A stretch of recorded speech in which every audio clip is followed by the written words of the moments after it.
Welcome to Saving Throws, the only podcast that is still waiting for Magic Mike the Gathering. I'm Kingsley, and I greatly misunderstood the art of war. I'm now in a battlefield with a paintbrush. My name's Harry, and I'm full of bees! My name's Ali, and I just beat a beholder in a steering contest. It's pretty sick. Now remember, folks, before we get into the nitty-gritty, the nasty fasties, it's always lovely if you can leave us a like, a comment, even hit that subscribe button if you want. You can find us anywhere by following our lovely little link in the description below. But without further ado, let's get over to our buzzy boy Harry to give us the topic roll of the day. Hello, everybody. Please be careful. Don't shake me. Don't shake me like I'm shaking this dice right now. And that's gonna be a 2, baby! That topic roll is gonna be a very fun one. Something that we've not covered before. I mean, we don't cover topics twice, but whatever. Pokemon gym leaders. What type are you? And what's your gym look like? This is a good one, okay? I like this one a lot, you know? Because we don't talk about a lot of stuff. These are going to be a goblin-based gym leader. Yeah, all his Pokemon are just goblins, full on gremlins. Full fucking goblins, man. Yeah. They're all pumping iron. I know what Kingsley would be, but I'll let him say it himself. I know 100% know. Yeah, no worries. Yeah, how about you start us off, Kingsley, as someone who, correct me if I'm wrong, does not play a lot of Pokemon. I used to when I was a kid. I played a lot of the, me and Ali used to unsuccessfully play a lot of the TCG. But I like Pokemon a lot. I just don't play a lot of Pokemon. If I was going to be a gym leader, I'd probably be the gym leader from Shield. I'm forgetting her name. I'm going to say Nessa, but I think that's fully incorrect. The water gym leader. Yeah, that's Nessa. Yeah, for real. Wow, nailed it off the bat. Off you go, dude. I think water types are just very cool because water types include a lot of frogs, and I want a frog. Yeah, you'd be a frog-type gym leader. I mean, but you said you'd be the chick from Sword or / Shield, but that's a lie. You'd actually be the grass type because you look 100% like a butt. Like the Milo or Milo, whatever his name is, from Pokemon Sword and Shield, he looks like a more swole Kingsley. He literally looks like when I first played Pokemon Sword and I fought that gym leader, I was like, oh my god, I feel so happy right now because I'm like staring at my friend I've known my whole life and I've not seen in a long time. He full on reminds me of a far more hunky Kingsley. Yeah, he's got no nose though, which is unfortunate. It's me. I think I'd go Nessa, but I'm definitely not going to wear the same outfit as Nessa. Just because I don't think a short skirt would look that good on me. I'm more of a long skirt kind of guy, or like a summer dress. A kilt. Yeah. I'm not even gonna hesitate. I'll just move past that one. All right. But yeah, I really like the design of the gym as well. The fact that you've got to turn off all those pipes and like you've got to find the way through the maze. But what I would do is just have big stone frogs that you got to move around. That's sick as and big stone frogs. Yeah, you got to maybe give them some berries and shit. Like there are berries to pick up around the gym, and you've got to feed the frogs some berries. Like the right berries? Do they have riddles to be like, this berry, yellow for me? It's like, what? Yellow for me, please. And it's the pissberry. It's the pissberry. It's the infamous pissberry. The iconic Pokemon pissberry. Yeah, you can use 5 of them to craft a piss stone and create a piss version of Eevee.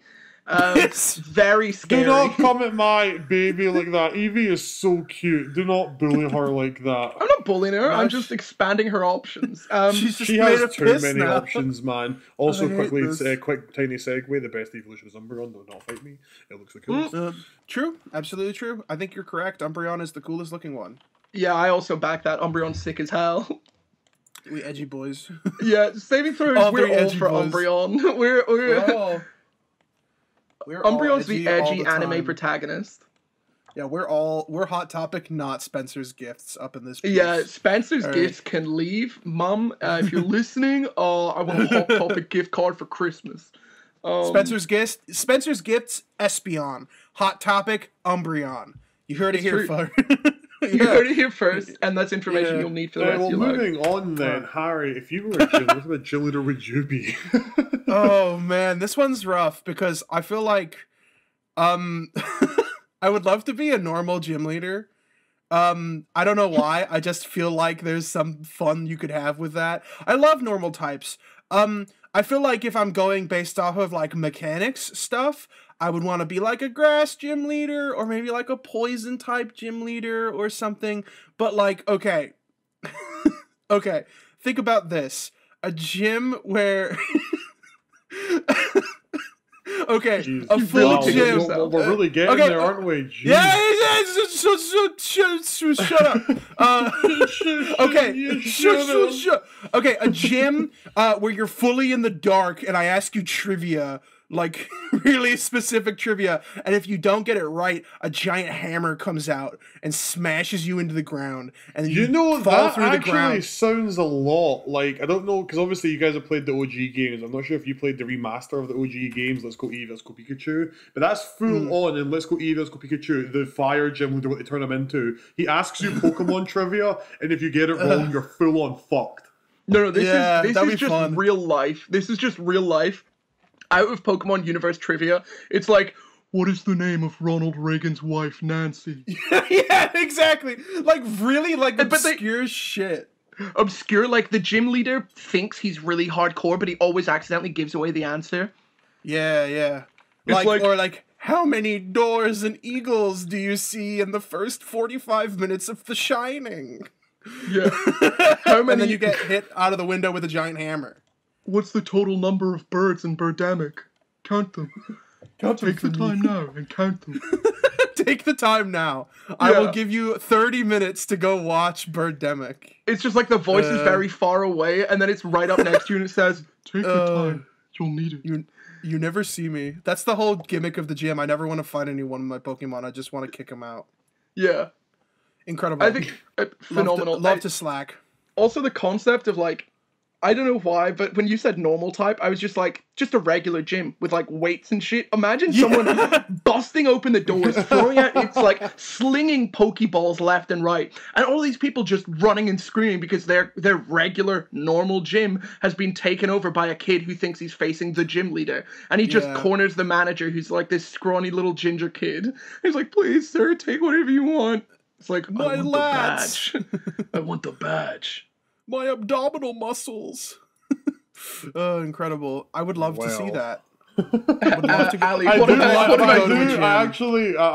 of but I do actually legitimately love the idea of a gym being an actual gym. Yeah, like, come in. What's my first challenge? You're gonna bench press a fucking 400 kilograms. I'm sorry, what? I'm like 14 years old. Well, you better do it, or I guess you're not gonna get this badge. But I'm a child, and this is a gym. So, what did you think you're coming to a Pokemon gym? Thanks, I'm 9. You're a child? I thought you were the next Pokemon Master. True. Now drop and give me 20, dickhead. Welcome to Saving Throws, the only podcast where we bully children. Yep. Ali, what about you? Well, man, complete basic bitch compared to the weirdest fuck answers we have had from the rest of the hosts. But straight up, I'm going to be a dragon type gym leader. Literally, man, if you guys are listening and watched the episode with Caleb and Kelly, the amazing author, you heard me full on going a rant about dragons in Game of Thrones. I love dragons, and I would 100% be a dragon gym leader. But ironically, would have probably not every gym leader has that like signature Pokemon they either start with or end with, and just like fuck, we're about to get our ass beat now. My signature Pokemon would be Charizard, and I know he's not because people are going to be like, Charizard isn't. Actually, he's not a dragon type. He fucking should be. He's a fire flying. You look at that motherfucker. And yes, a lot of dragons in Pokemon are very Eastern type, and Charizard's very much a Western depiction of a dragon. But that motherfucker looks like a dragon, and he's like the coolest looking dragon type there is in fucking Pokemon. I mean, not counting some of the really cool legendaries. But no, Charizard would be my main fucking boy, man. I'd have all these badass dragons, and then I'd be like, last Pokemon. And they're like, right, I've just had to get his final dragon. And I'm like, bitch, it's Charizard, fire flying. I don't know what my gym would be like. I'd probably have you'd actually have to probably beat a D&D campaign, Dungeons and Dragons campaign. That'd be my gym. You'd have to make a character in under 5 minutes, then beat an ancient white dragon, and then after you get past that, you'd have to then beat my dragon commander deck in Magic, and then if you get through all the dragon trials, then you got to beat me in dragon chess. It's all dragon themed. Then if you can get through a dragon movie marathon, then you will verse me the dragon gym leader. Oh my god. This is something I want to address, because we say Charizard's not a dragon type. Why at level 1 does he know Dragon Claw, learn Dragon Breath at level 12, can be taught Dragon Rush and Dragon Tail, and then it's so like, man, I don't know. I think literally when fucking he was being made, they were like, well, he's really fire and flying. We can't make him a third type. And someone's like, why just make him dragon? Because dragons have wings. They're like, no, that's kind of sus, though. Let's just keep him a fire flying. Okay, so we should just have him learn fire and flying moves. Yeah, but I mean, we should probably give him dragon moves since he looks like a dragon. But he's not a dragon. Yeah, but I know, man. Fuck it. I'm smoking so much weed right now. Who cares? Like, like, I don't know what fucking Game Freak were thinking, man, when they made Charizard not a dragon type. You look at Charizard and our lovely Edgar Kingsley. We'll put a picture of Charizard up on the screen. He looks like a fucking dragon, man. Literally, type in dragon MTG card. Even just type in dragons. You will see that Charizard looks like a fucking dragon. It isn't. So, yes, I'd be a dragon gym leader that used Charizard. Because I love dragons, and I was stuck in Pokemon, I'd be a dragon type gym leader. If I was just a regular trainer, I'd probably be a dragon type trainer with tons of other Pokemon. But yeah, gym leader, I'd be a full-on dragon type gym leader. A concept for you both to mull over. I do know one thing about Charizard is that when you Mega Evolve it with the X Stone, it does turn into a dragon, I believe. Oh, that's kind of dope. It gets a drag. Yeah, it's kind of sick. It's too fucking late. Too late. It's Mega Evolution that came in like one of the most recent games. Not fucking too late. Our boy should have been a dragon from the get-go. And like he starts off as a fire type. There's a lot of Pokemon that when they evolve turn into a different type, man. Like Bygone is one. There's a few Pokemon that completely change the type when they evolve.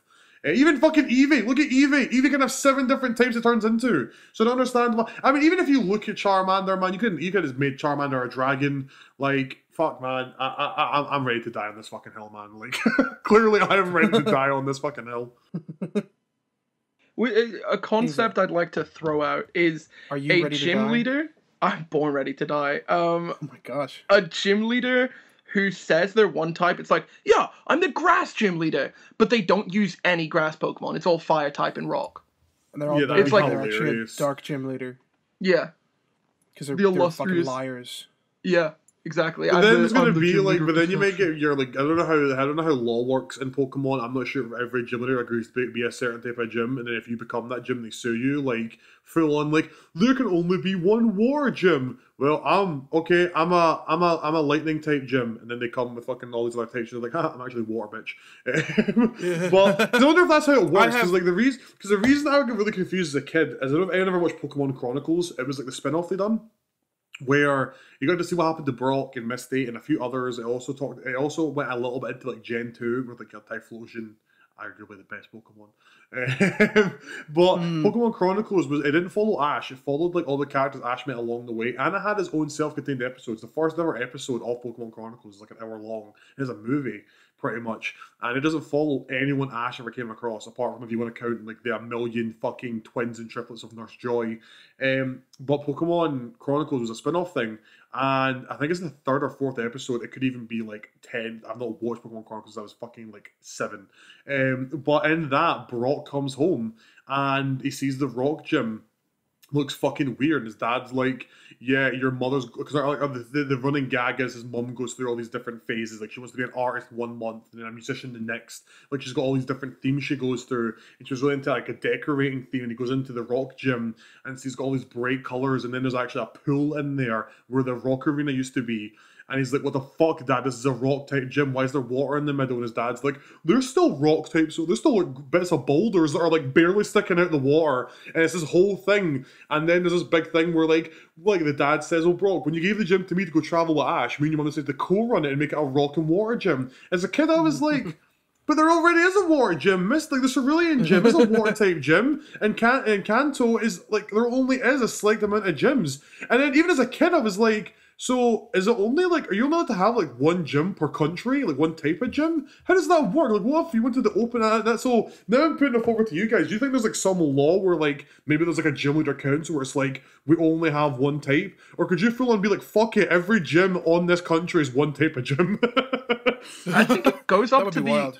Like, in Gen 1, it was, like, the elites, wasn't it? You had the elites. You got all your gym badges and then you went to take on the Elite Four, and once you beat the Elite Four, you become the champion. But in the fucking game, as you beat the Elite Four, this thing has never been done. Your rival just done it 10 minutes before you, and he's the champion. So to become the real champion, you gotta beat Blue, or Gary, whatever name you fucking called him. Maybe they're the ones who make the Pokemon laws? Because it's like, imagine for a moment, if... Now, this is going to be a really whack analogy. Imagine you go to a dog shelter, and you want to get a dog, but that dog shelter can only sell you one type of dog. It's like, oh, we only sell Shih Tzus. And it's like, okay, cool, but I want to buy, like, a Labrador. And it's like, oh, you have to go to the Labrador dog shelter. And the people who decide that are people who have just been, like, raising dogs their whole life. I don't know where I'm going with this analogy. Yeah, but who the fuck are the Elite Four? Like, that's the thing. Like, why do they get government over what is, like, the predominant profession? And I really want to I really want to talk about this, but I'm just putting this in here so we can talk about it afterwards. I want to know what the fuck they eat in Pokemon. Like, do they eat Pokemon like cattle? Like, I want to know about this, but we'll go into that in a fucking second. But I want to know, like, who the fuck decides? If there's a listener who's like a super Pokemon buff, please get us in the comments and tell us. Like, or maybe it's just like never confirmed. But I want to know. Like, I guess you can say the gym leader decides, but there's got to be some council to be like. Imagine if like 3 gym leaders who became gym leaders really fucking loved rock types, and they were like, I'm gonna own my own rock type gym, and they're like. Friends, like, there's like 2 other of them. I don't fucking care. I'm gonna do it differently. And then there's like 3 rock gyms out of the 7, or however many gyms there is. Like, is there like a council to decide what you can't do? Like, can you only do a gym that's not already a thing? I'm just curious. I would posit some world building for you, which is completely unofficial, and I've come up with entirely on my own listening to this. Okay. But that it might explain some of these issues, right? So. In the games, you are free to take any Pokemon of any type, and you can add them to your team. There's no limitations there. But you do see, with other trainers in the world, they do tend to stick to a few specific types. Like, you see people who are like, oh, I've got mostly bug Pokemon. Yeah, what was that fucking kid? Bug Master Kevin or something? One of the first guys you meet? Something crazy. Bugcatcher, that's Bugcatcher Kevin. Bugcatcher Kevin? Fucking real G, right? But anyway, so... I posit this to you, right? The types of Pokemon are not just cosmetic. We think this looks like a dragon Pokemon. It learns dragon moves or whatever. Therefore, it's a dragon type. I posit that each different type of Pokemon requires a very specific routine of training to keep it healthy and cared for and supported and, like, you know, doing its thing naturally, right? And the only reason your character is capable of caring after Pokemon of several different types at the same time, training them on your team, is because you are a Pokemon trainer savant, right? Because you get your first Pokemon in like 2 months, you're the champion of the region. Like, you are a Pokemon trainer savant. I actually think it's meant to be like a year. Like, I actually, it's so funny you brought up Harry, not a tangent off, because I recently got really badly back into Pokemon, all because me and Anne got back from playing D&D at our friend's house. I slept like shit the night before, and we were coming back to play some Ark together on the Xbox. We were just so tired. We even had plans to play we didn't have any plans actually, because our friend ended up messaging us as we got home. He was going to come over and fucking play some Magic, and we usually jump at the chance. We were like, we're so fucking tired, we're actually going to say no for the first time ever. We're just going to lie in bed and watch Survivor or something. And I've got really bad ADHD. I can't ever just do one thing. So I was like, fuck it, well, I'll lie in bed, I'll grab my Switch, and I guess I'll play some Pokemon Sword again. And I just reignited like my love for Pokemon. I've been playing, like, I mean, I kind of went back off it this last week, but like the last like 3 weeks, Not counting this week, because I really got into PC gaming again, like WoW and shit. But I was only playing Pokemon. I ended up taking Ant's copy of Shield onto the playthrough that to get all the things I couldn't get in Sword. I ended up downloading Pokemon MMO and was playing that and shit. Like I went in a full Pokemon kick again, and I remember thinking, I was like, it's kind of crazy that you kind of leave home and like you travel around the world. Like, how small is the world if I could do this in like 4 to 5 days? And I was like, well, there is actual day and night cycles in Pokemon. And I think it's meant to be like it's a year thing, or not even 2 months. Because if you think about, let's just localize it and say Scotland or England.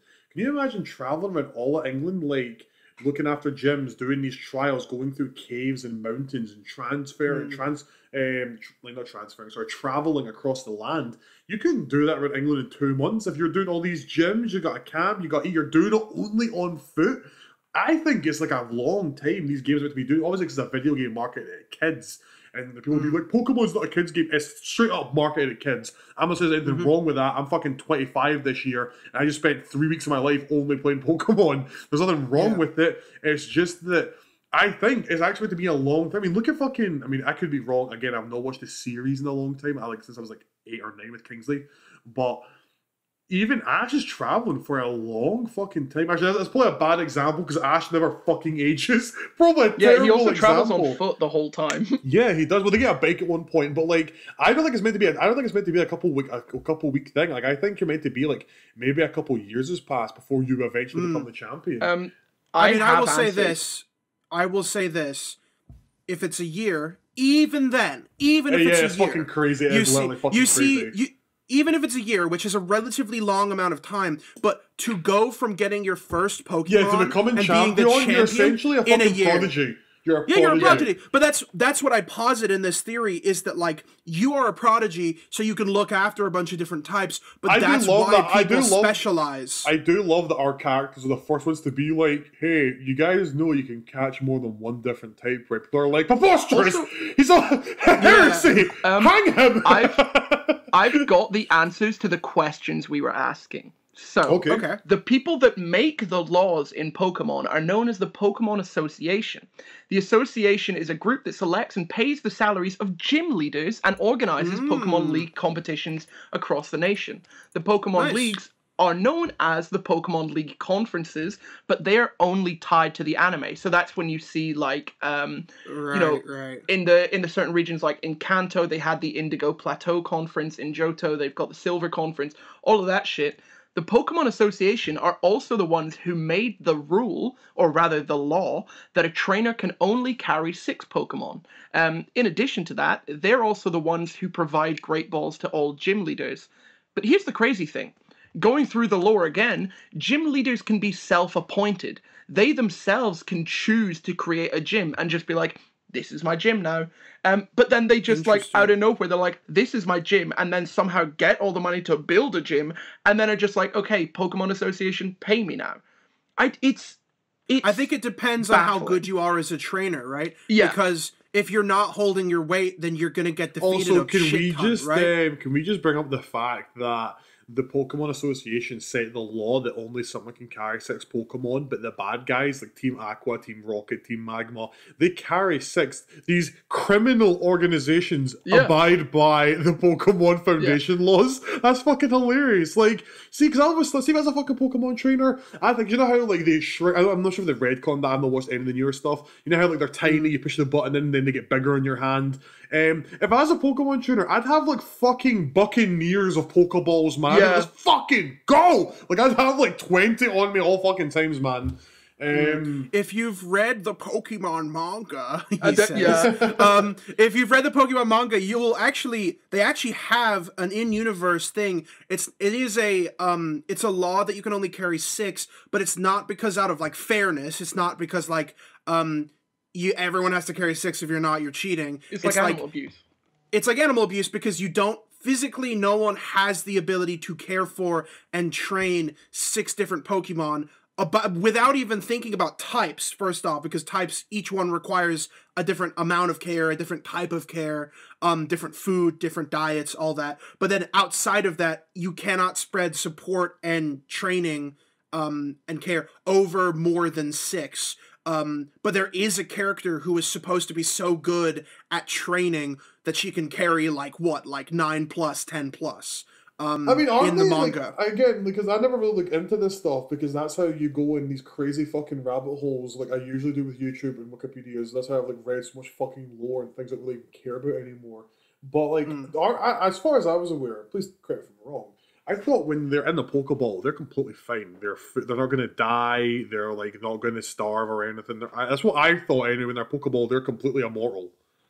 Yeah, I like to imagine it's like a simulation. I like to imagine it's a simulation of their desired environment. Because as a kid, I remember as a kid, me and Kingsley used to always say, how do the Pokeballs work? And even as a kid, I remember I said to Kingsley, I think it's reflections. Because when you first see Pokemon, when they go return, you see the laser go in, and it's just mirrors inside it. So I just thought it was perpetually bouncing lasers. That was my theory as a child. I've not revisited my working theorem on Pokeballs, but I always just thought like it minimized them. Then the Pokeballs had mirrors and just reflected. It wasn't like I didn't think there was like some of my friends in school thought they were just miniaturized and they had like a tiny house and stuff in there. I was like, I think they're just perpetual lasers bouncing off the reflections, so they're never actually aging. Like they don't. It's kind of like Schrodinger's box. Yeah, like Schrodinger's cat, where it's like you don't know Schrodinger's cat, not Schrodinger's box. Yeah, Schrodinger's box. It's both a box and not a box at the same time. Sorry, it's because the cat goes in the box. So people listening, believe it or not, I actually did take psychology in high school.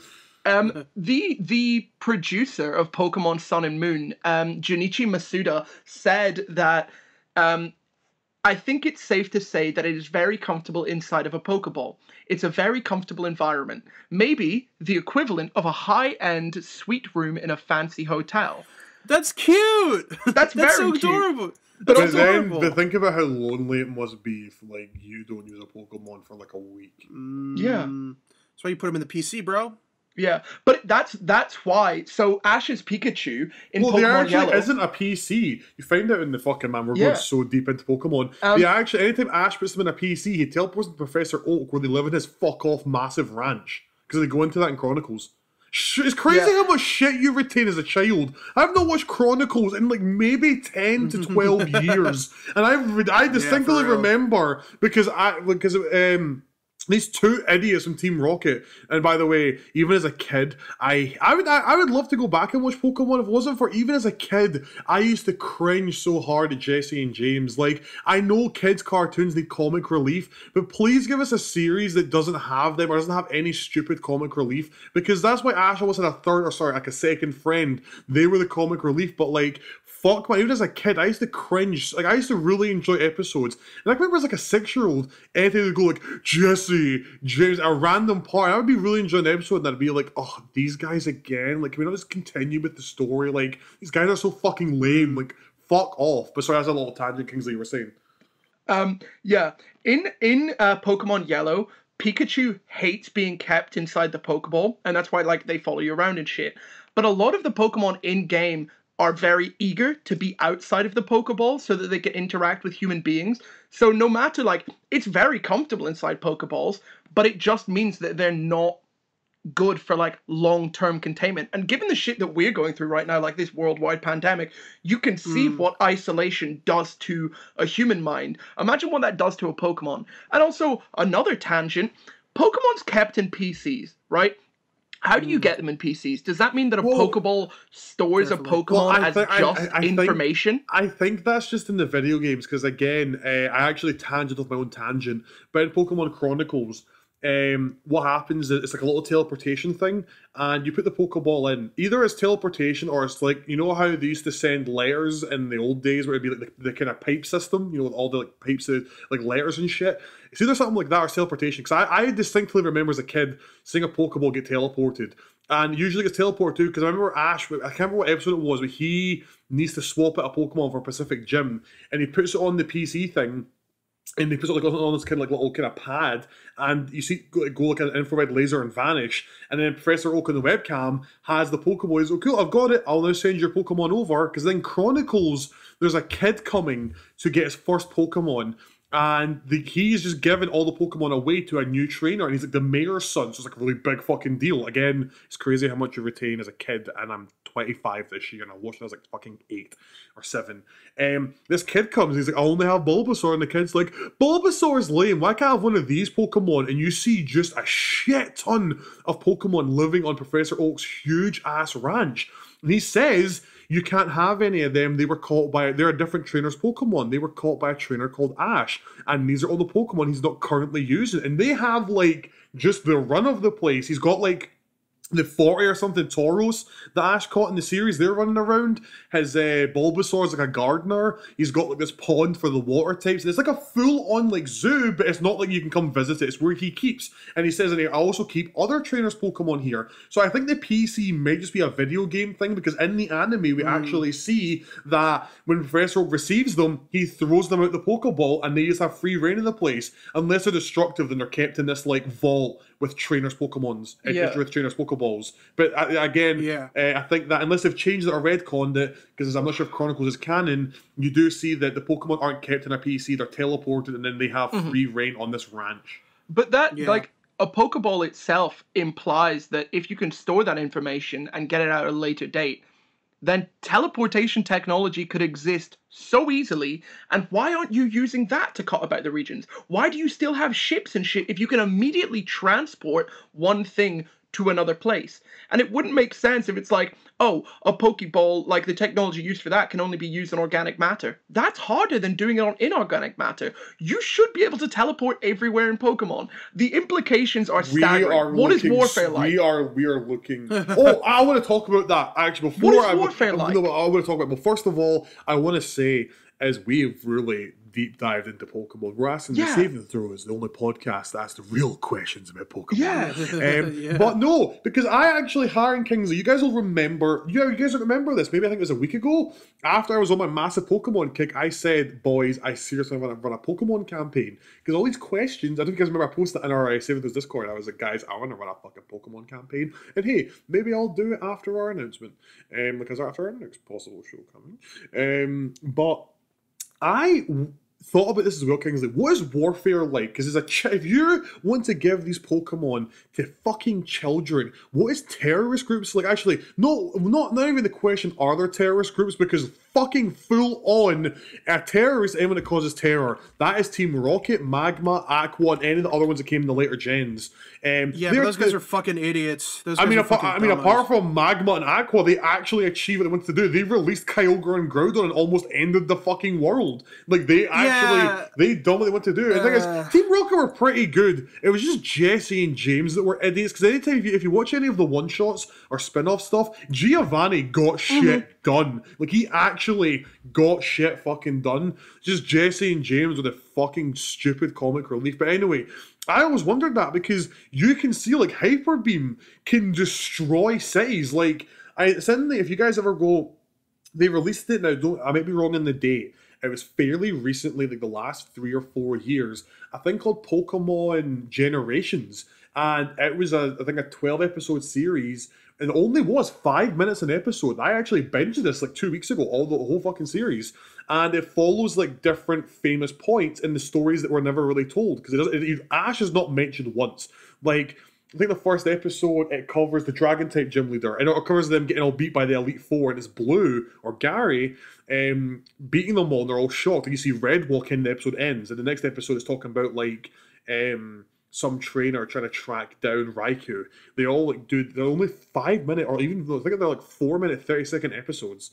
There's no intro or anything, and they really go into like the actual like world lore, and it got me thinking, because I was like, what I was saying was, in that you see it's one of these fucking bad guy organizations. They're full on in a city, and they're releasing these Pokemon to just start wrecking buildings. And like, I can't know, it's clearly a gym leader because I only recognize the guy because after we lost the episode we recorded with Caleb, where we're saying, what gym does Kingsley look like? There was that Doug Dimmadome guy you talked about, Kingsley. He was in it, and he is literally throwing out these 2 Dragon-type Pokemon. And I was like, why can't Pokemon be this? Because he's literally battling in a city. with these 2 dragon types against like 50 of this like bad guy organization, and buildings are being destroyed, and he's like, no, try harder, and this is badass anime fight, and I'm like, fuck man, why can't Pokemon always be like Generations, where there's none of this bullshit like kid comic relief? It was actually super interesting. After it ended, I was like,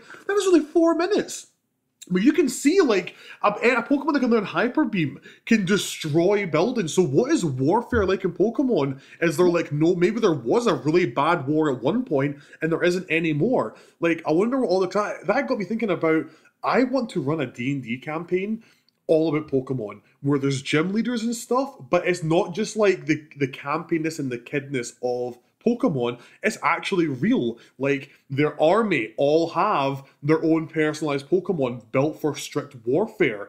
There's this whole world built around the Pokemon at large. Like, there's all these like rules put in place because you don't really need a visa to anywhere. You can jump on a flying type and fly anywhere you want to in the world. And I really thought about designing this Pokemon campaign that wasn't just Pokemon and D&D, that was actually a realized world created in the Pokemon space. Like, you have these terrorist groups, you have these military, like, the use for Pokemon superseding the use of everyday life. And I really want to make a campaign about that, because you could really get into the nitty gritty. I mean, even if you watch, they brought out, because you guys, obviously, like, I know some of us don't know a lot about Pokemon here, but you guys know how Red is like the chronological Ash. He is the Ash before there was an Ash, and Red is the best trainer of all time, apart from the guy in Silver that beats him at the end of the game that you play as. But there was a show that came out, I can't remember what it was called, but they actually follow the old games. What was it called? Give me a second, I'll pull the name up in case anyone wants to watch it. Can I say something super quickly that I've just been thinking on? You've got HMs and TMs, right? So they're like moves you can teach to Pokemon. Yeah. If you have those, when it comes to warfare, if you have the ability to immediately teach something to a Pokemon, why would you not have the ability to immediately teach something to a human? Say you're going into war, you skip all of that nasty, horrifying training process, and you just teach people how to be soldiers by giving them a disc. Like, sorry.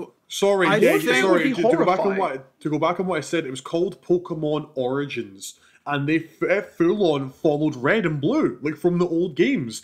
And in that, it's fucking great, because it really goes into like people that think of Pokemon just as tools to be used. Like, if you guys haven't watched it, please watch Pokemon Origins, because it's not campy like the original Pokemon. Ash isn't in it. It follows Red and Blue from the core games, and it doesn't have like Pokemon doing like, it doesn't have like it just doesn't have like the Pikachu like Pika Pika. It actually has the Pokemon sounds they make in the game, and it was great. It came out in 2013. I think it came out. So I watched the whole thing.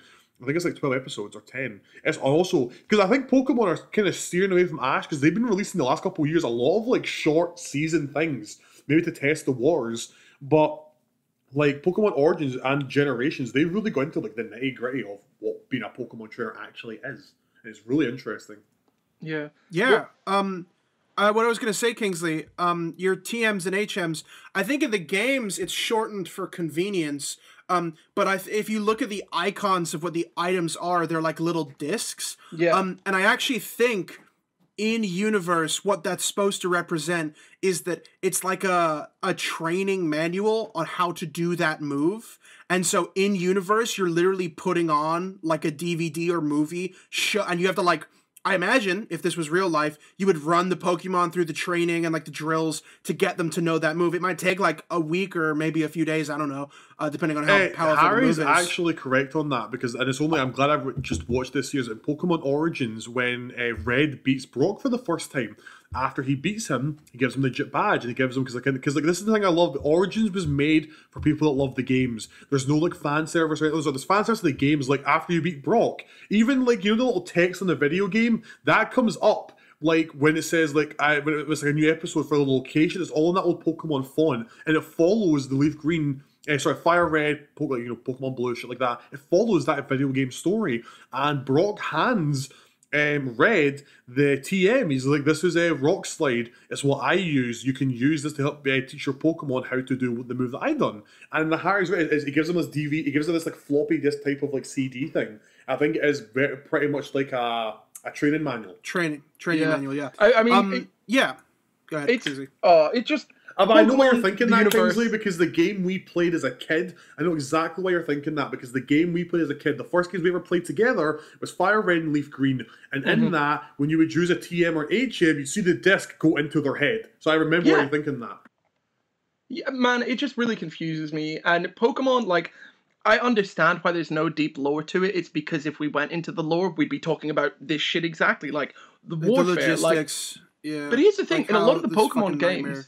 yeah, it's a nightmare world. Like in a lot of these Pokemon games, you hear them talking about like an ancient war or like something like that, or even in Sword and Shield, it's like the person who used the first like X move or something like that, where it's like they became massive and fought off these Pokemon. It fucks me up. It really. Yeah, I mean, what did they do before Pokeballs? What? If you watch. Shit, I think it's in Generations. Again, what guys, if you have some spare time, literally, if you can binge a season, you can binge a Pokemon thing that's literally 4 minutes an episode. I'm not exaggerating. I think it's even 3 minutes sometimes. They just go into the things we want to know. And it's so interesting because there's a bit in it where you see this guy walking up to the guy. Because it basically has, like, you don't see their faces. Because obviously in the newer games, you can pick if you play male or female. So I think that's why they're being super all-inclusive, which is awesome. But so anytime you see like, because they have like fan service in the background, like the current champion is clearly the close of that game they were from, because it covers all the games in Generations. I think that's why it's called Generations. And there's this guy that's walking, and it's a festival for the new champion that's being crowned. And this guy is like super tall and lanky, got a long grey beard, and he's like, I need to find out what it's like to battle for fun. And it goes to this fucked up flashback where this guy was the first ever Pokemon trainer. And he had a legendary, this tiny little fairy thing. And everyone was at war in the world. And this isn't like a long time ago like World War II. It's like back in the Stone Ages.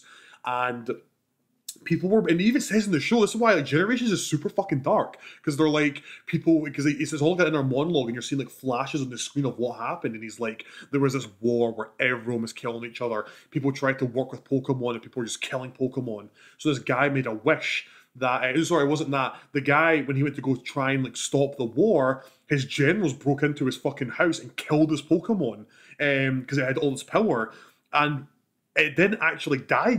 It had a wish left. It's a wishing type Pokemon. He wishes that he and his Pokemon could live forever. Or I think he makes a machine and they become immortal, and his Pokemon's super freaked out what he does. Because I can now end the war, we're immortal. He then essentially wishes for like everyone to fucking die, and his Pokemon leaves him, and it cuts back to him going to fight the champion, because he's been alive for like 1,000,000 years and he's all fucked up in the head. Like, this is why Generations is actually really good, because it gets into the dark shit, man. But they go into that as canon in Pokemon that people, before Pokeballs were invented, people were straight up like just training like we train an animal and going to war with them. Oh my god. Here's the last thing I want to say on Pokemon, and then I will move away because I feel like we're getting so deep into it. If a Pokeball, I understand that we're saying like HMs, like you teach the Pokemon, but if the Pokemon goes into the Pokeball and is stored as just straight data, there is no reason you should not be able to edit that data. So maybe that's how HMs work. It's like you're basically changing the knowledge within the program. Literally, that's kind of canon, Kingsley, because if you look, well, really, this all started off what Jillian's would be, but literally, if you look into the canon stuff about Mewtwo, not the movie, because like most anime movies, the movies aren't canon. They go into it in Pokemon Origins with Red. He goes to Ember Island and finds that Pokemon from the games and finds this fucked up research. You find out later on that Mewtwo is genetically engineered. Yeah. And after that was done, the Pokemon organization were like, never fucking do this again, because Mewtwo went rapid, killed all these fucking people, because it goes into an Origins, Mewtwo escaped and like killed all Cinnabar fucking island. And everyone was like, we're going to bury this so that people don't know about it, and it just became a rumor, and so no one tries it again. But even fucking like, you see throughout Generations that people are going out their way to genetically engineer. Like, I never played Pokemon Black and White. Like, the last games I played on the DS were Pearl and Diamond, and then I got there's Pearl, Diamond, and I think it was like Platinum. They were the last games I played, and then I was away from Pokemon for a super long time, and I came back with Shield and Sword, so I wanted to play Pokemon again. And but in Generations, they cover what happened in Black and White, and there was this they end up finding out that they can genetically engineer Pokemon. So this bad guy has this one legendary, and this guy comes in, I think his name's N or something. There's going to be people listening to this that are die-hard Pokemon fans. Again, guys, I'm sorry. I am not some Pokemon genius. I am more in the aspect of Magic and D&D. I will have to look into Pokemon lore so I get it right next time. But this is something I'm going off because I'm butchering these names.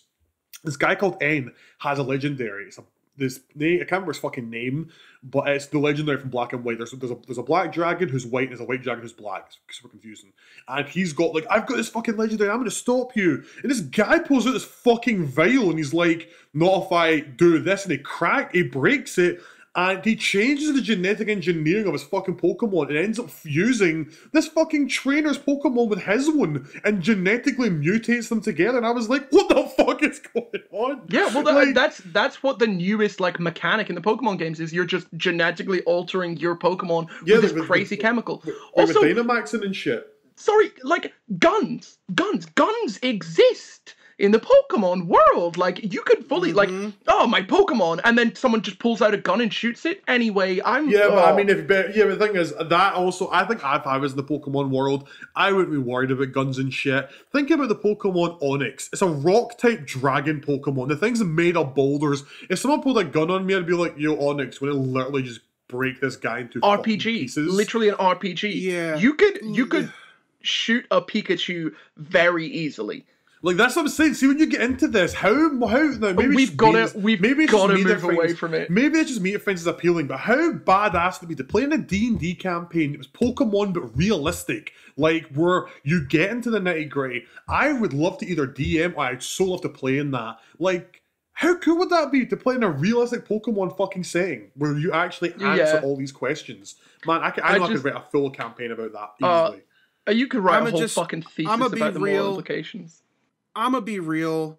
The thing about Pokemon is once you start looking at it, the ethics and the logistics of it are fucking batshit, right? I mean, literally, Pokemon fighting is essentially a world-agreed dogfighting ring. That's what it is. You're capturing animals that are free because you see in the anime, you see in the game, they're free animals that you capture, and then you make them fight for glory and money. It's literally legal dogfighting. It's all it fucking is. Yeah. Yeah, but imagine one day your dog wins one too many fights and just evolves into a fucking giraffe. Right? Yeah, it's wild. I mean, if the definition of a terrorist group in the Pokemon world is just a bunch of people who sit around and go, I wish there was more land. We should make more land. What? That's not a thing. Yeah, that's not a villainous origin. Harry isn't making this up. Team Magma want to fucking catch the awaken. And just make land. They want to awaken the legendary Pokemon Groudon to make more land because people have used up so much land as it is. And they're considered bad guys. And on the other end, you have Team Aqua. They are pretty much terrorists, though. They want to flood the world so the world can start again because people have overpopulated it and they fucked up Pokemon. These are the two terrorist groups. That's Pokemon Ruby. It's just if you look at the reasoning of all the Pokemon villain teams, so you've got Team Rocket. You start off relatively simple. Yeah, Team Rocket. Want to make money. They want to make tons of money. They believe Pokemon are for profit, so they're kind of your staple bad guys. Yeah, pretty. I mean, that makes sense. Okay, sure. And then you go Team Rocket again. And then you go to you just jump straight to Team Magma and Aqua, and it's like, so what's your guys' whole deal? And they're like, we really love water. We really love the earth. We want to make more of it. It's like, what? That's fucking batshit insane. Then what is that even going to do for you? What is that going to do for us? You're just making more water, more land. That doesn't make any sense. And then you go to Diamond and Pearl, where the team villain is just like, I want to fucking destroy the world. Like, what? Oh yes, because I forgot in Diamond and Pearl, they want to get whatever it is, Arceus, the Pokemon that started fucking like the god, the god that started it, and they want to literally. Well, one wants to, because they cover this in Generations, a little plug for Generations. The guys want to get, I can't remember their names, Palkia and something. They're the Diamond and Pearl legendaries. Yeah, he wants to get them to essentially take over the world. Someone wants to get the god Pokemon to build his own reality that he can have for himself.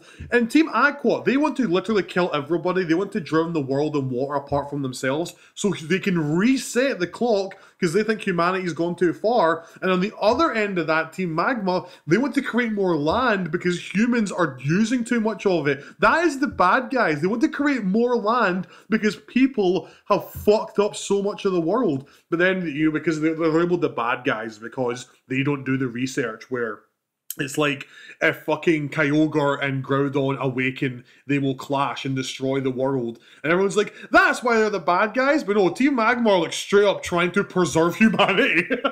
Well, the thing about Team Magma and Aqua, Team Aqua says, we're gonna make everything ocean because we really like the ocean. We're full-on eco-terrorists. We will destroy and kill a shit ton of people. What should we dress up like for this operation?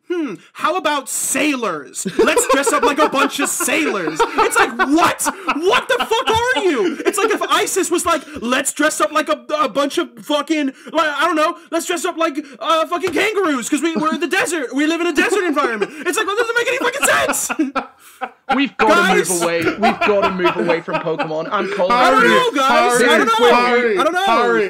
Harry, and Kingsley. Promise me that us three will at some point play together, or one of us will DM a Pokemon campaign where we can right these fucking wrongs. Deal. It's a promise. It's fucking so funny, man. Like, I'm sorry, like, maybe we should be mentioning ISIS on the fucking podcast, but like, Harry makes some, and we're gonna move off this now, but Harry makes some valid points, man. Like, Team Magma, as far as I remember, they don't really wear, they just wear like reds, that's it. But fucking Team Aqua full on dressed like pirate sailors, and people might be thinking, that's a double negative. Nope, they dress like pirates and sailors. They wear pirate t-shirts and then sailor everything else. And I mean, to be fair, it's better than Team Rocket. We're a criminal organization that work in the shadows, but we're all going to walk about with giant R's on our chest. Look, I know I've said last thing about 5 times, but last thing, Team Aqua do not recognize the legitimacy of Team Rocket, unlike Team Magma.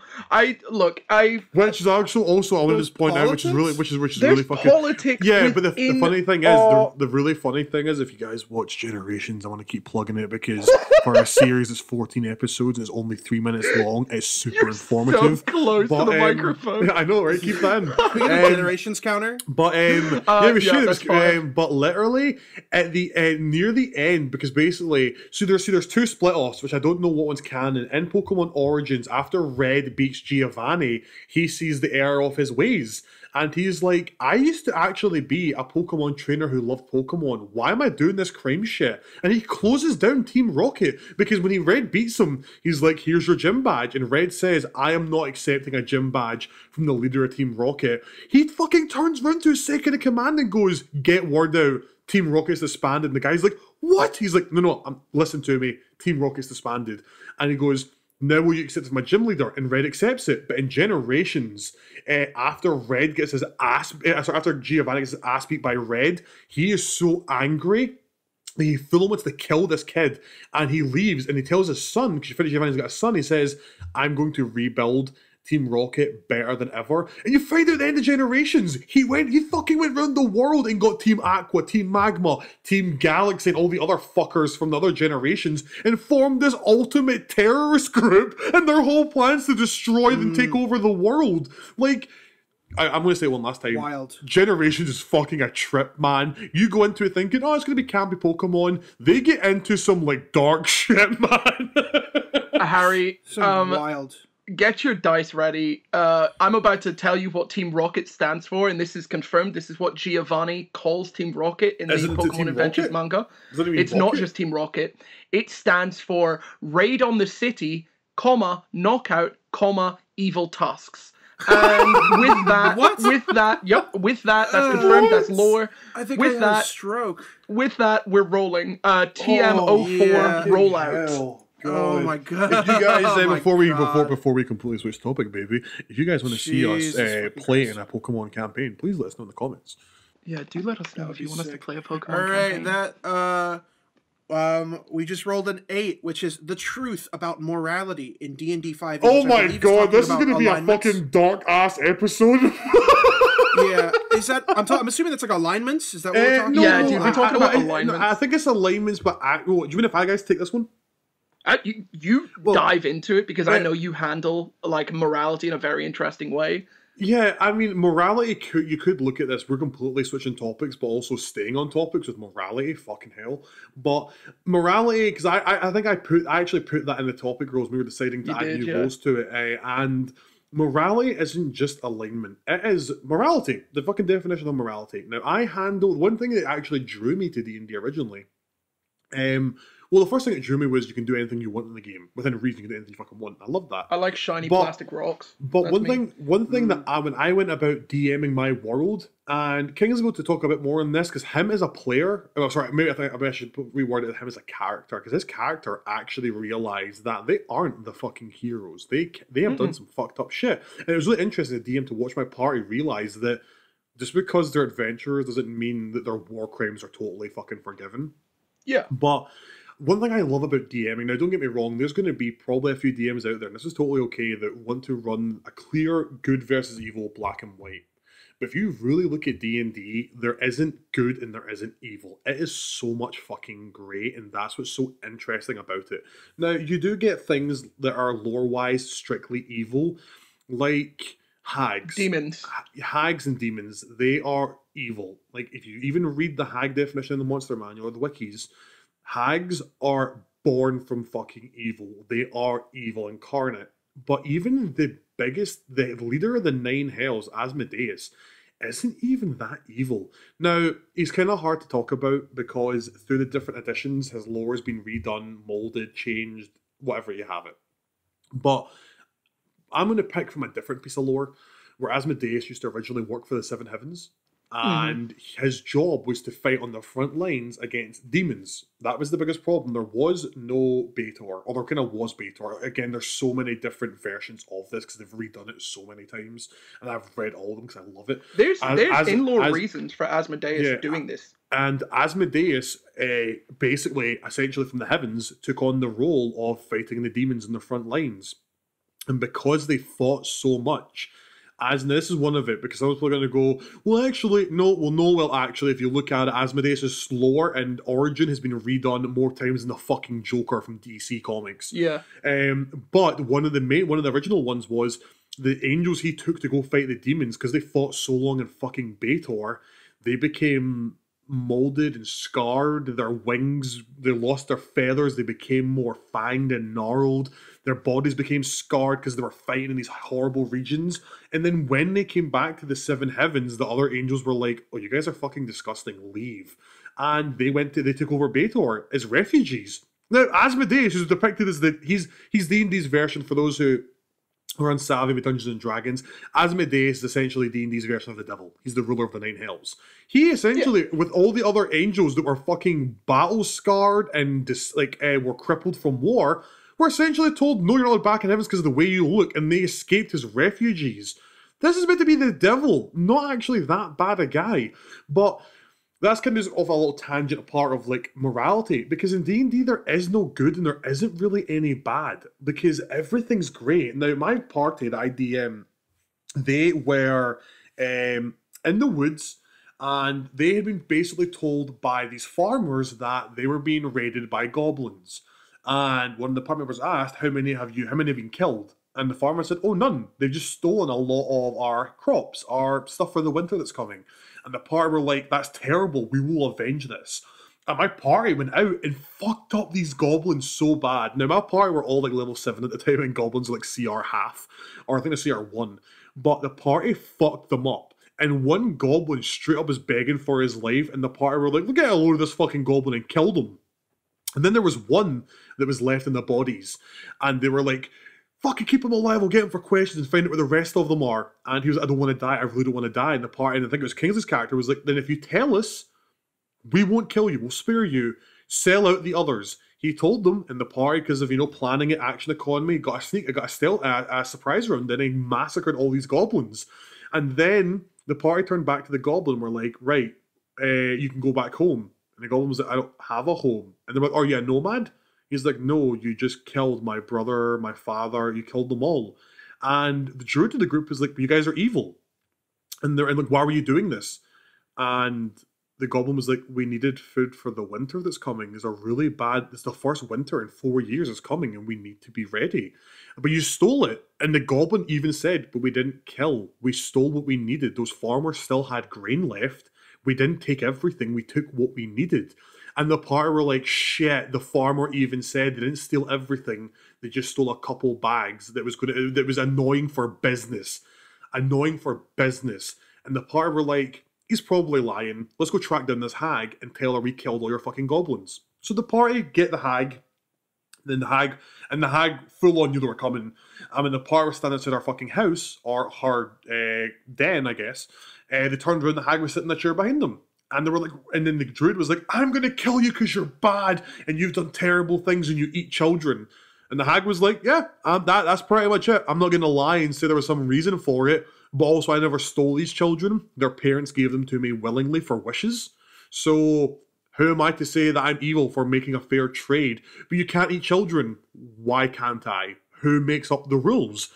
And she goes, well, you're bad. And the fucking hag turned and went, but you're just all as evil as me. And the party, obviously being adventurers, were like, we're not evil.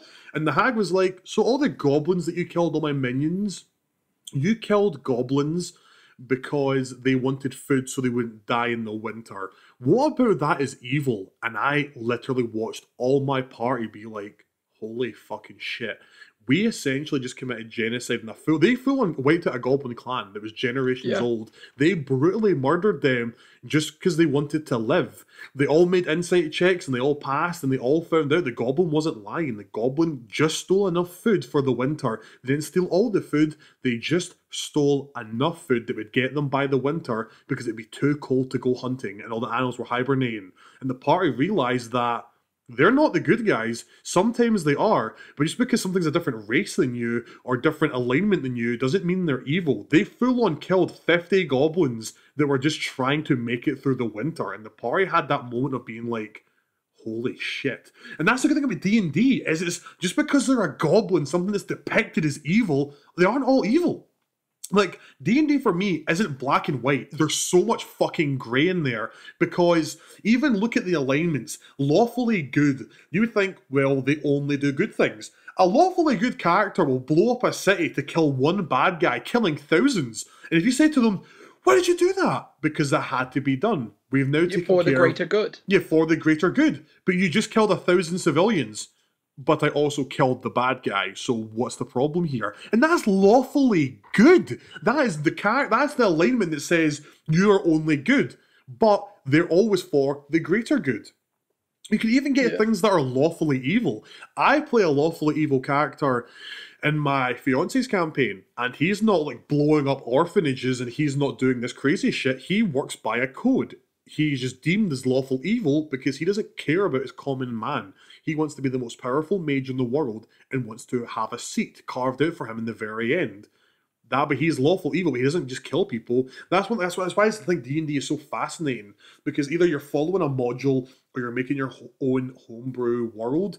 Morality is not just cut and clean. It's not black and white. Morality in D&D is draped in greys, because all the party heard was, these goblins are stealing our food. We'll kill them for some gold. That's a basic day for an adventurer. And then they found out they just completely wiped out a clan, a specific type of goblin as well, that will never exist again because they wanted to survive like the party wanted to. And the party had that moment of realizing we're not the good guys. I mean, we've done a lot, we've saved the world, we've done a lot of good things, but in this moment, we just killed people that were trying to survive like everybody else. And that's what I love about D&D. Do you guys have any, like what do you guys think? Because for me, I think, you guys may think opinion, because difference of opinion is completely great, but I think morality in D&D is totally a great thing. Like, no one's good or evil, apart from, the exempts like demons from the abyss and hags that are straight up evil. Yeah. But if you look at a lot of the things in D&D, it is hard to say you are this and you are that. Like, that's why I'm a big believer in playing neutral characters, because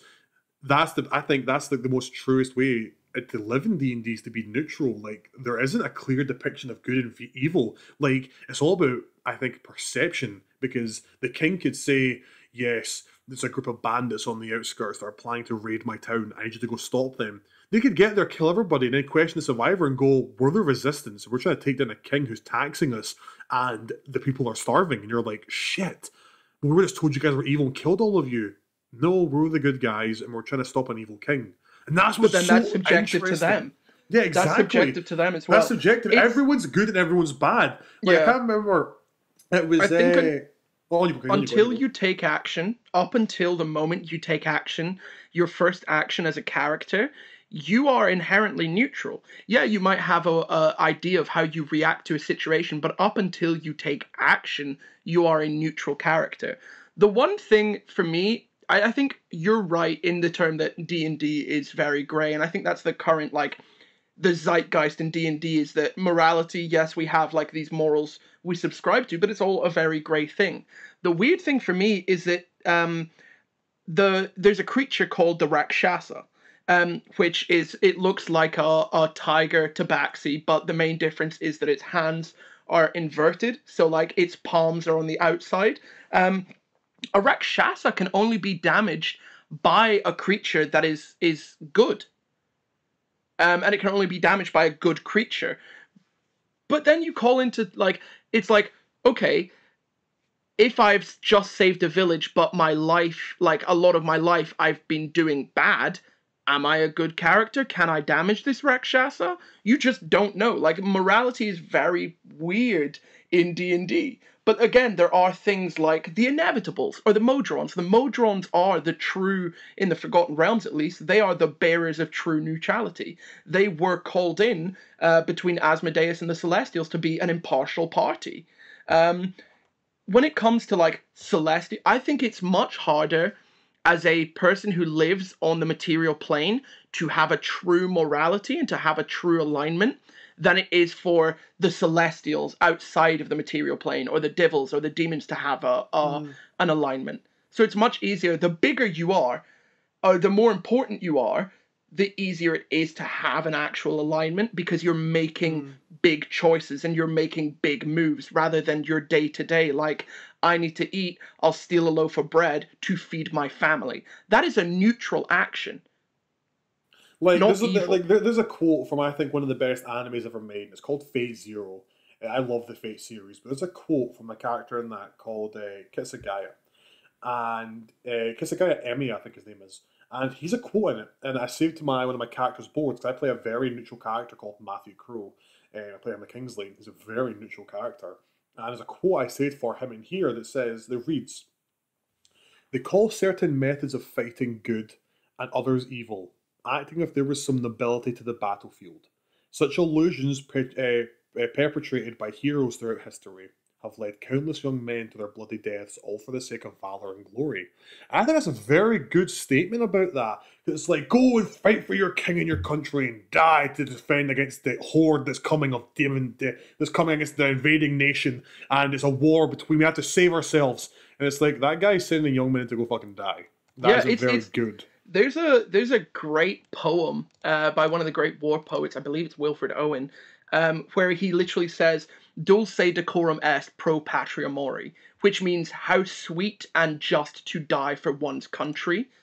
And that implies the sense that, like, to be a morally good person, you must be willing to sacrifice yourself for the greater good of something else. And we go back then to that phrase, the greater good. Who decides the greater good? And that's the thing, is I love that, because I can't remember who it was that you guys met in my campaign that were like, we need to stop you because you're bad. And he turned around to you and said, who decides what's good and bad? And the party were completely caught off guard with that one remark. And they were like, but you killed those people. And he turned around and went, I was killing people that were trying to bring back Vecna. How is that bad? There were people that were trying to resurrect that town that was massacred, were all cultists trying to bring back a lich. You, from your point of view, from my point of view, the Jedi are evil. From your point of view, I just went to a village of innocent people. What actually is the truth is I went to a village of cultists that were trying to bring about the end of the world. Perspective is a great thing to have. And the party were like, fuck, we've been chasing after this guy because we thought he was bad. He isn't actually that bad. Shit. And that's why I'm very excited to bring in the next big bad they're going to meet in the next arc.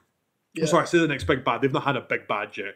And he's this guy I've been developing for a year because I really want to test the party to see what they will deem as good or evil once they find out what his drive is.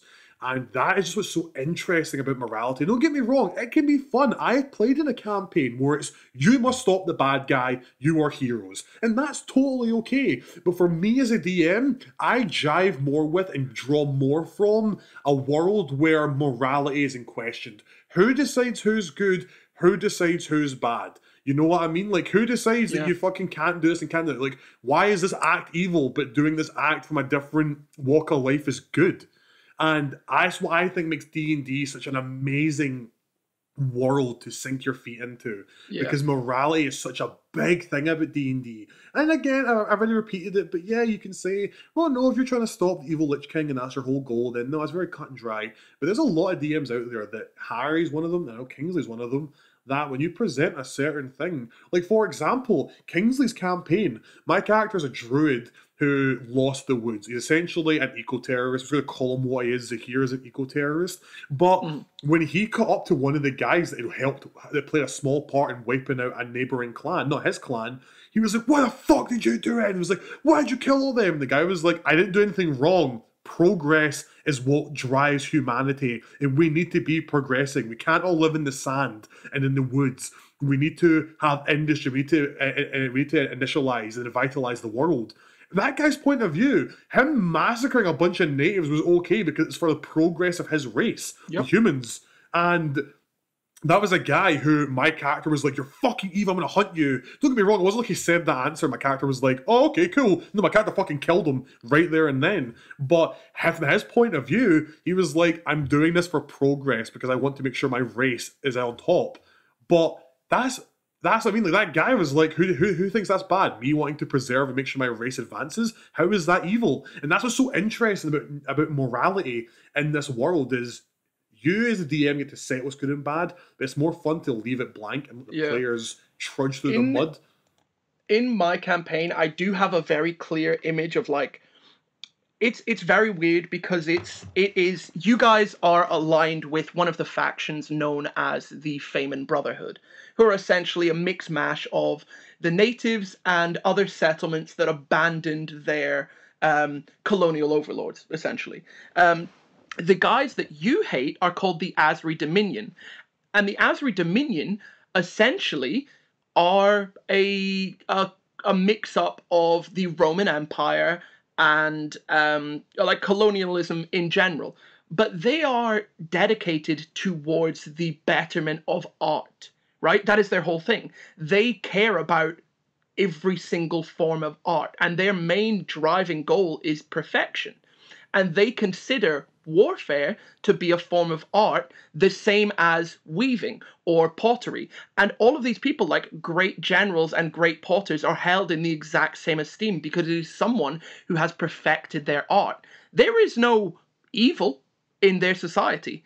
There are people who have mastered other forms of art. Like, it's not like they're being driven by a demon lord to go and slay that country. And exactly. And I want the blood to summon me. No, they're there to colonize and make a better version of their idea of the world. But then you have the natives who are fighting back because this is our fucking land, and you're not taking that from us. And that's a clash of the natives think they're evil, the fucking colonists think they're evil, and this was so interesting, and that's it's such a good flavor to play with. The Asri Dominion actually has a lot of respect for the natives.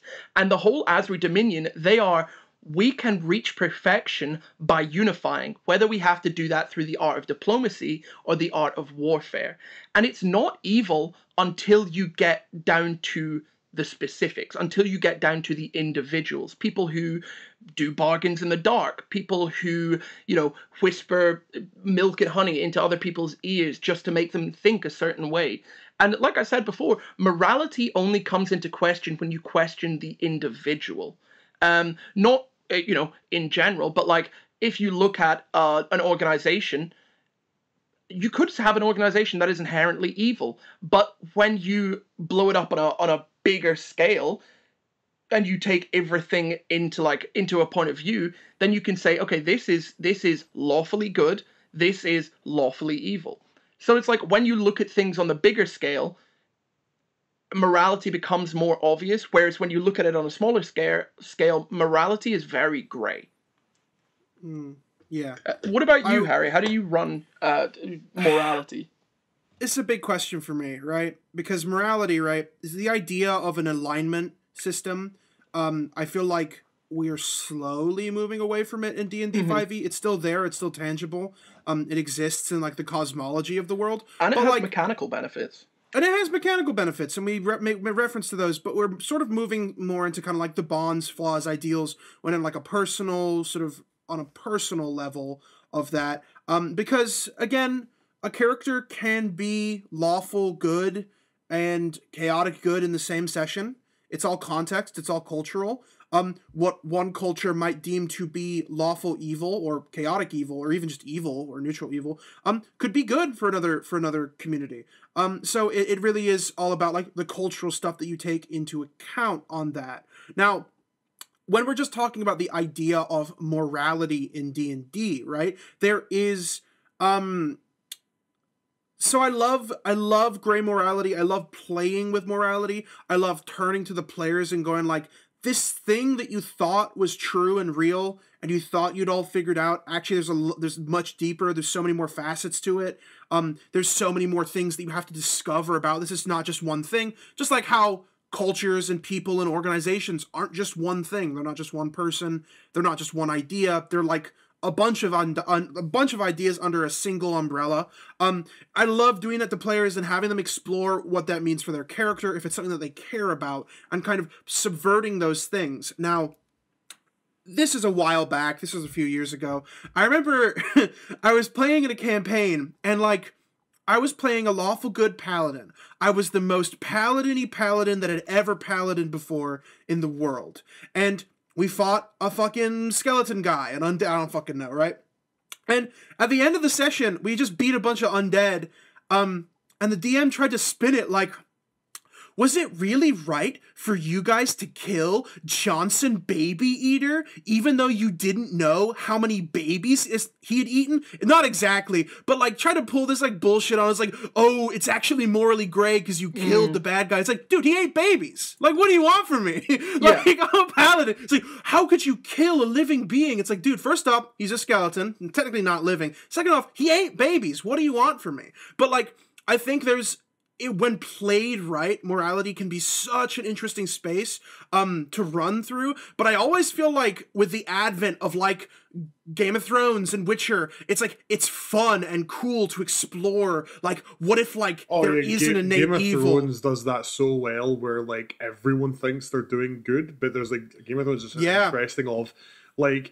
I love Game of Thrones because you got these White Walkers, you got all this shit, but the real bad guys are the fucking people, man. That's what's super interesting about Game of Thrones to me. Well, that's why initially, before they changed the law, that's what really drew me in. Like, the real bad guys are fucking people in that. Yeah, there's an army of zombies marching from the north, but the real villains are the fucking people. The humans are the real fucking villains. I mean, like, I can't remember, Harry, I think me and you talked about it ages ago when we were talking about DM stuff, but there's a classic thing of, say, for example, the party are trying to stop this guy from, like, it was so long ago that me and Harry, I cannot remember the full thing, but say, for example, this guy is about to blow up this dam, and the party are like, if you do that, you're going to fucking destroy the whole village down there. And it's like, well, actually, the buildup of water is going to flood this whole side of the nation, so we need to just, it's the greater good, this is better for the many. Yeah, it's one village, but what, one village or half a continent? And you're like, oh, what the fuck do we do then? Because that's right,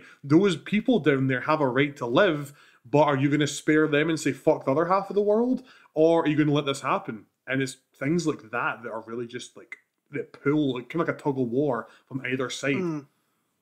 That's fun to play with. It's also fun to sort of like goad your players into doing stuff, or not goad, but like goading them into their natural paths and their like characters' habits, and just being like, hey, actually like super unhealthy and also kind of completely skewed and completely destroys like what's really happening in the real world, and you're kind of looking past that.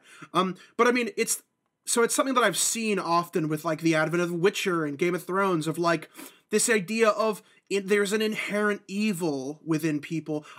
I actually enjoy something similar in morality, but on the flip side of like an inherent good, that there is always some kind of good in some facet, even if you're not seeing it in some way. And I know that's kind of the same thing as an inherent evil, where everyone's somewhat bad, but like, so, for example, let's say, completely pulling this out of my ass, let's say you fight a bunch of bandits early on in the campaign, right? And they steal all your shit, and, like, they beat the shit out of you, and then they run off.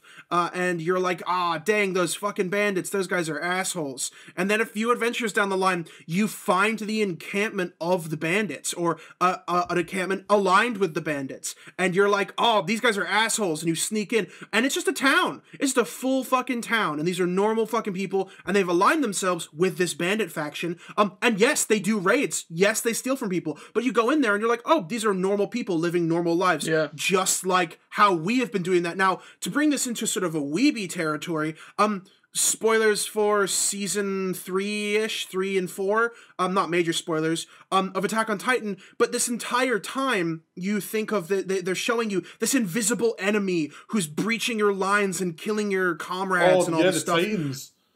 Yeah, the Titan Shifters. But then you get to explore what that world is like. And you get introduced to some characters across the sea. And yes, they're enemies, but they're also looking at the inherent good in these people. And like these communities that have fostered in this nation that, yes, is a military nation and is breaching into the island and is looking to destroy them from the inside out. But there are people living there who are normal, hardworking, good people. And you see it from their side, and you're like, this is a lot more complex, not because we're all villains, it's because we're all heroes. We're all doing something that we believe in from our side. And I really enjoy looking into that, because I always find that it's like a slightly more optimistic thing. Not that I hate pessimism, because I love Game of Thrones and I love The Witcher, but like, it's kind of like it lightens my day a little bit to make morality be about, oh, we're not all villains, we're all good guys in some way, but we're also being bad in other ways, and we can also apply it to ourselves. We're also doing stuff that could be considered villainous by the other side,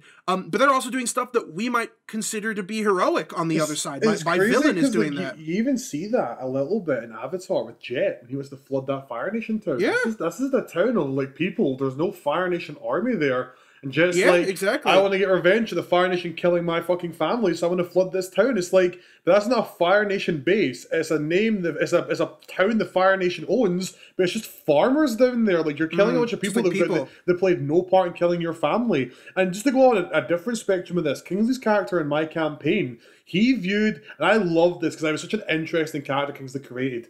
And it was even more interesting because there was 2 druids in the party that were from the place he fucking raided. But Kingsley said the big thing his character done was, his character went to a place in my world called East Goldun, and he completely wiped out a clan of druids. Now, this is like a country just for druids. There was a base of kind of like the water tribes. There was the south, the north, the eastern, and western tribes.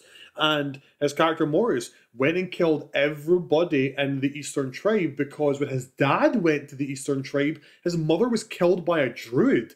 And he carried that. It wasn't even my mum died because my dad and my mum were doing evil things. It was, I want revenge on the people that killed my mum. So he went there and didn't spare anybody, the women, the children, no one, killed them all. And his thing was, that's me getting revenge because they killed my mum. But realistically, they were only defending themselves when they killed his character's mum.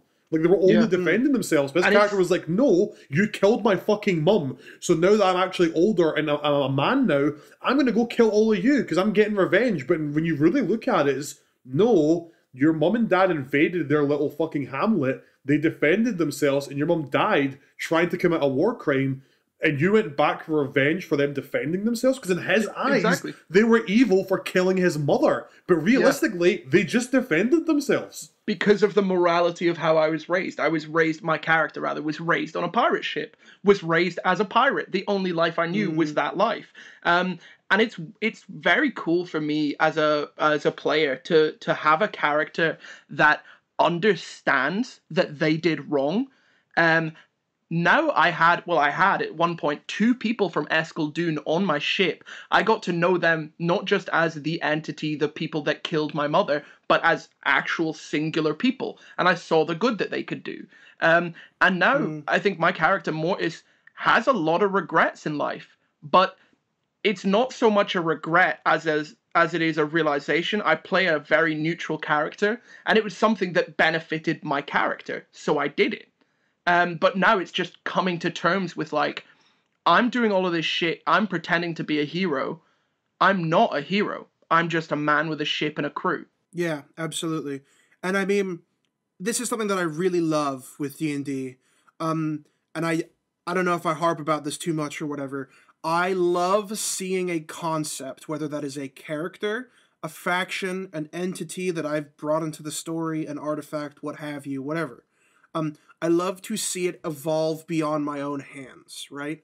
I love to see it acknowledged by other players. Mm-hmm. So I introduce a faction or something and another player goes, that's really cool. I would like to go look into that. I'd like to go interact with that part of the world, even though it's not something that I've brought to the table. It seems cool. I'm interested in that. And it works with morality as well. You see your character evolve beyond what you had intended for them. A lawful good paladin moving beyond what you deemed them to be lawful. Now they're just neutral good or chaotic good, depending on whatever. It's that evolving without you pushing the character or pushing it forward, seeing it move. It's great. If I could I might be getting this wrong, if I could actually put my own thing forward. I always wanted to play a paladin, but I didn't know how to go about it because, and I wasn't until my friends later on who loves playing clerics, Danny. She said, they don't have to all be about their god. They don't have to be like, everything I do is for my god. They don't have to do that. And I was like, shit, it's good to play a cleric or paladin. But I didn't know that originally because I was very new to D&D. And my whole thing for playing a paladin was, my paladin was a lawfully, or whatever, I know he was a type, but he was a good alignment. And this is his backstory, because he actually was an oathbreaker. And his whole thing was, he is a paladin for, I think it was Lathander. And he was a paladin for him. He travelled the world throtting out evil wherever he could. That was his whole thing. He wanted to travel the world and stop evil because his god told him that's what he should do. And he had a loving wife that he wanted to do that with. She was a cleric and travelled with him. But his god basically said to him, like, look, there's a lich that's going to do power word kill, but they're doing it through magical ley lines that's going to completely destroy all of Kalimshan. And when he absorbs all those souls, he'll get that much powerful. We're not trying to stop him before he gets powerful. We need to stop him before he kills literally a full country of people.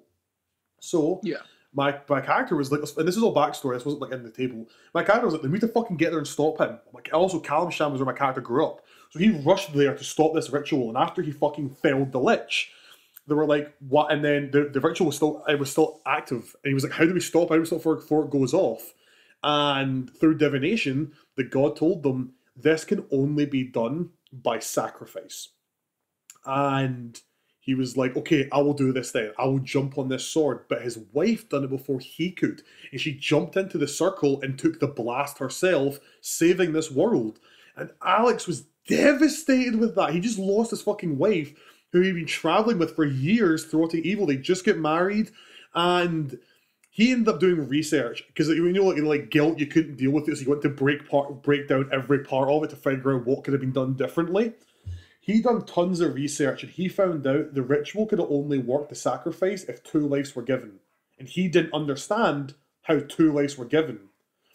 Oh. He spoke to his god, and his god said that his wife was in the 7 heavens, and after Alex had finished his job, like stopping more evil, he could come to the 7 heavens and be with her again. So that gave Alex, like, okay, my wife isn't actually dead, I can be with her again. He put it into gear, was going overtime, like accelerating his work that would take him years and years to finish. He was doing it in weeks and days and months, getting it done so he could get it back to his wife. Like, she's alive, that's all that matters now.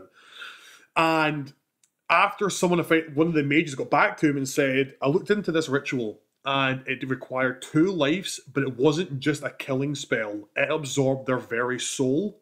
So there was nothing left. They don't exist anymore. And he was like, no, but my god told me. And the guy was like, I don't know what your god told you. It was a fucking mage, which this was Arcana used, not divination magic. This would consume the soul completely. So my character communed with his god and said, I just heard all of this. What the fuck is going on? And his god said, the images I showed you of your wife were illusions.